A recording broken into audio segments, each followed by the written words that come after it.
Welcome back, YouTubers, to my channel of an Everyday Life of an Aspie. As you're fully aware, I'm doing the self-harm series right now, and I have been collaborating up some research based on these. And as I addressed formally earlier in the piece, that some of these topics or issues or what have you will be sensitive, and as well as just the advice and tips and those other bits and pieces that I'm collaborating at will come into play in practice for those other series that I'm likely to hope to address later on.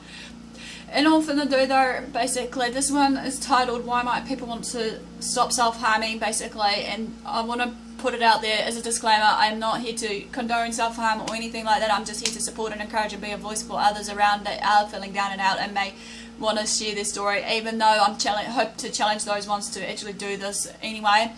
So in all further ado though, let's begin. You know, while self-harming can be a way for others to cope with the stress or whatever levels of tension that they're going through of their peer pressure, social pressure in life, even though, as we know, that basically self-harming do actually occurs in teens or later on in life. You know, obviously it does by a matter of choice, also factor, and also down to the influences of what's going on, be it social media, and that can play a key role too. There are also some negative dark consequences, obviously, as we know that whatever we do obviously will affect others around us based on our choices of what we say or do. These are just some of the reasons why some young people may want to stop self-harming, those to address to you all right now.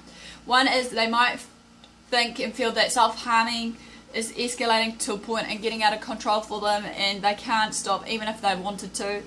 Even though that's still no excuse, maybe people will argue on this fact, even though yes, I'll agree to a point, it is still no excuse, but then again we need to actually address the issue to know why they were self-harming and actually get them to seek help as quickly as possible if they really are keen.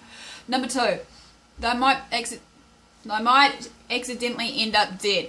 That's just well known all over, as we know that with self-harming it can lead to other predispositions of basically suicide, depression, anxiety and the like. Obviously all these other conditions that and disorders, well, I'll call it conditions that arises with it, like in my day and age of what's going on. Number three, they might end up with an irreversible injury, organ or brain damage.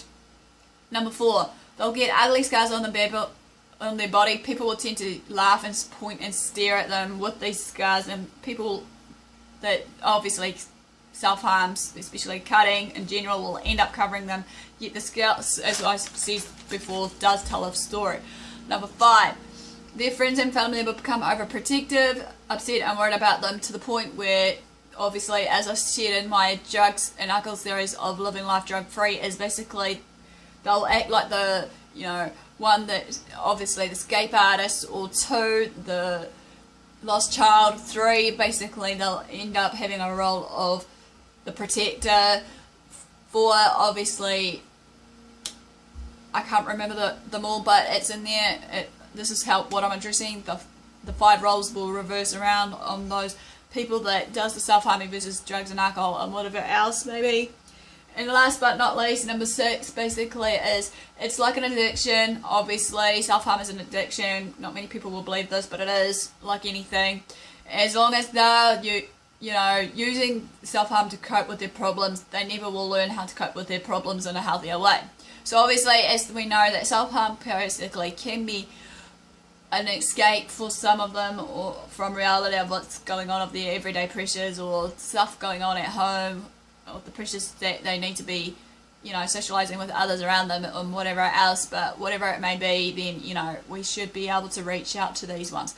But in all further ado, there are actually more reasons to why people might want to stop themselves from self-harming, but I thought these top six were the classic ones. Please give me the like for support, thumbs up sort of thing, comment on my channel to share your stories, or just comment in general of how you're feeling about these. If feedback would be nice. I'm trying to hopefully share my videos onto, like I said, Facebook to my AspieAnswersAll page, so that anyone who hasn't got maybe a YouTube channel can easily access it on there as a resource or whatever they want to use it for. You know, like I said, you can share my videos as a learning aid tool or whatever, so that we can create an awareness and understanding between us and all that, because as I said, I want to help people one way or another, reaching out to others. Also, feel free to basically, you know, subscribe to my channel if you haven't done so, and all further ado, basically, also, if I hope to upload as many as I can, as I said, because I don't want to be behind again, even though I am to where I want to be with my addressing of what I want to talk about.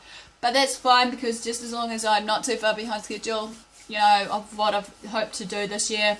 So but thanks for your support to the ones that has been on my channel and actually, you know, subbing to me. Big thumbs up to you for your patience and stuff, as well as many others that maybe are out there that are probably swaying, shall they or shall I not, you know, subscribe. But also, you guys have a good day, you know, love yourself, be true to yourself, you know, be kind to one another, and I'll see you all soon.